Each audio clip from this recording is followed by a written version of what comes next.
Hey everyone, so I'm here with Garnet Morris. Garnet's a friend of mine that I've known for many years, and our paths have crossed multiple times over our careers. And Garnet was kind enough to come on the show today just to talk a little bit about maybe leadership and just how different development has helped him over the course of his career. So with that said, welcome Garnet. Happy to have you join us. Just for the simple fact that some people that are following this may not necessarily know who you are, would you be able to start off and maybe just introduce yourself, maybe give the followers a little bit of a background as to what you've been doing, what you've done over the course of your career, and if you wanted to talk about your business a little bit and some recent developments, that would be great. Hey, well, I'm a Saskatchewan boy, born and raised.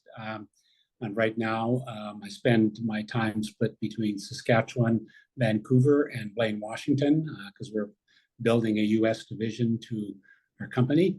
I've been in the insurance business since the 80s, and unlike most, I stayed purely insurance, never dallied with investments, just kind of mastered the insurance. I've been in strategic coach for about 28 years, other than a couple of years in the middle. And so I'm a student of sales and making businesses grow. And I think even more so thinking outside of the box and looking for exceptional growth. So I think that's kind of a best summary I can give. Yeah, that's perfect. Thank you. And obviously you've ran some very successful businesses. So obviously all of that has contributed a lot to those businesses. Yeah, and I'd have to say that the common theme to everything that I've ever done was the focus on other people's problems and not the problems of the manufacturers that we were representing. Yeah, interesting.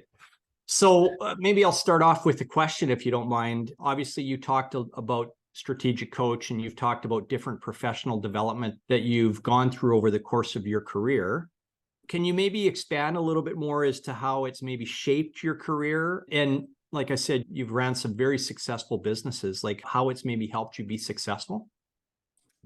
So I think there's a couple of really transformational things that I learned when I started in strategic coach.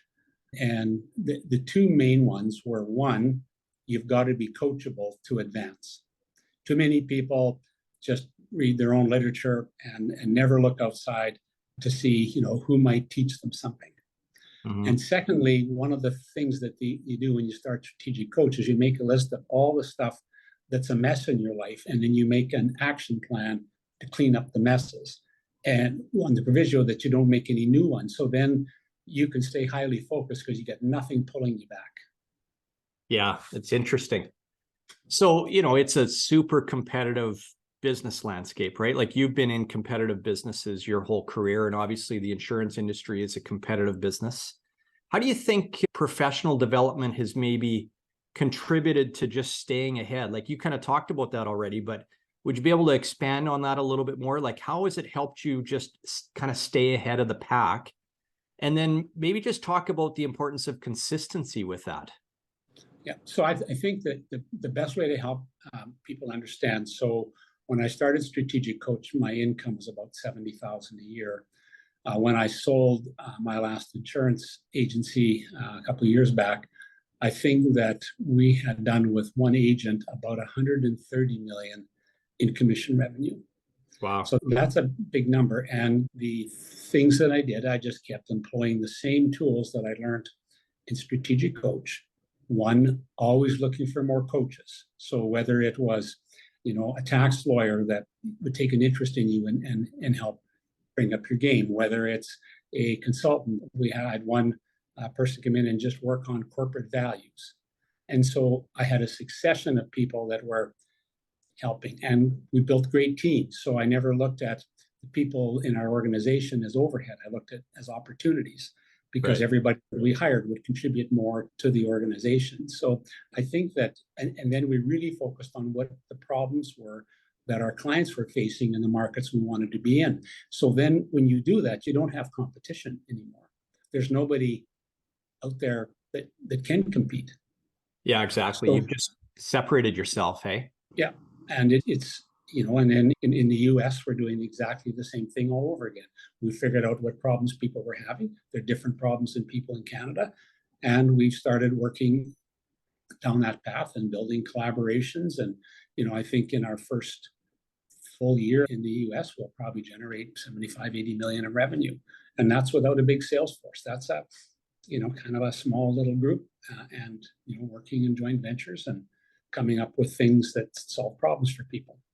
Yeah, those are amazing numbers, by the way. Like, you should be so proud of that. And there's so many different ways to receive professional development. Like, you've been a strategic coach person for your whole career.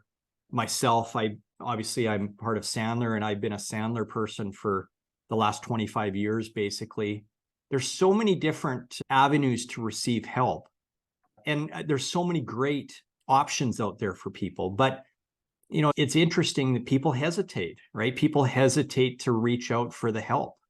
What are your thoughts on that? Why do you think that is the case? Well, the Jim Collins has the best saying ever, and you can actually find his article in an article. Success is a function of humility and fierce resolve. So to be coachable, you've got to be prepared to be wrong. Yeah, interesting. That just goes with it. And if you can be prepared to be wrong, you're then prepared to find a better solution. Mm-hmm. And so, I made lots of mistakes, but I was always, I think, looking for ways, to improve. And I still look for ways to improve. And so I'm learning, like, I'm on a learning curve unlike anything I've ever experienced. So now it's US tax lawyers, and it's corporate finance guys. I've got a relationship now with one of the largest private M&A groups in North America. And I'm just learning like crazy. And so every time you learn something, you learn, a new set of problems to solve. Yeah. And, we just figured out something hyper cool for non-Canadian, non-American companies with executives in Canada and the US, how to optimize compensation. So we just figured that out. It was just, and it's going to be a massive sales campaign for us now, because there's dozens and dozens of people that we already found that can take advantage. So it's looking to solve other people's problems. Yeah. And what's interesting about you is, you've been around a long time. You've been super successful. To me, you've never had that ego that sometimes people will have when it comes to professional development. We run into that on occasion where you'll come across people and it's just kind of like, I know it all already. I don't need any help. I don't want any help. It's almost like the ego is large. They're fearful of change. And it really holds them back from being more successful than they are. And here you are, been doing this a long time, and you're still searching out help. And I find that's super. Yeah, I just love the fact that there's people out there like yourself that are still doing that. When did you, if you think back, when did you really see the first sort of turnaround in your business growth? So I started strategic coach at 40. I didn't get immediate growth because I spent the first year cleaning up all the messes in my life. Yeah. Because I had pages of them. So I was 300 plus pounds. I was this, I was that. And so it was a bit of a wake-up call, having to sit and write down all the stuff that you were doing wrong in life, and to actually have to put together an action plan to change it. But once I did that, my income started to go up, and it started to go up rapidly, because there was nothing in the way anymore. You didn't have a fight going on at home. You didn't have this, you didn't have that. You weren't, so you could really focus on business. And then the other thing that I learned was that, if you focus 3 real full days every week, you get amazing results. Most of the time we don't focus that hard. So I started a routine. So I'd go 1 week to Toronto. I'd go down Monday night, work there Tuesday, Wednesday, Thursday, come home Thursday night, Friday, I'd clean up everything. Saturday, Sunday, I'd take off and start again Monday. And the next week I'd go to Vancouver. And so I started that routine, and business started to roll in. And then I kept meeting new advisors. Every time I met a new advisor, I would learn new things, whether it was tax things, or whether I was looking at a problem the wrong way, or whether it was other solutions I could incorporate. So I just go out every day very confident that I have no idea what I don't know. Yeah, that's good. Good on you. So, here's the thing is, if you were to give somebody advice, what advice would you offer specific to those people that are maybe hesitant to invest in, whether it's a coaching platform that's helping you with your life day to day, or whether it's sales training or leadership development like what we do, what advice would you offer to people that are maybe hesitant in making that investment, or just hesitant to engage in that? I would say to wake up. So I'll give you, I think, the best analogy I can give you. When you were 6, you didn't get a choice of whether to stay home and read the textbook or go to school. You go to school, you have a teacher. Teachers weren't all perfect, but they all knew more than you. Their job was to bring you up a level. So all of a sudden, you're out in sales. What makes you think you can be self-taught? You don't even know where to look. You don't even have the time to do the research.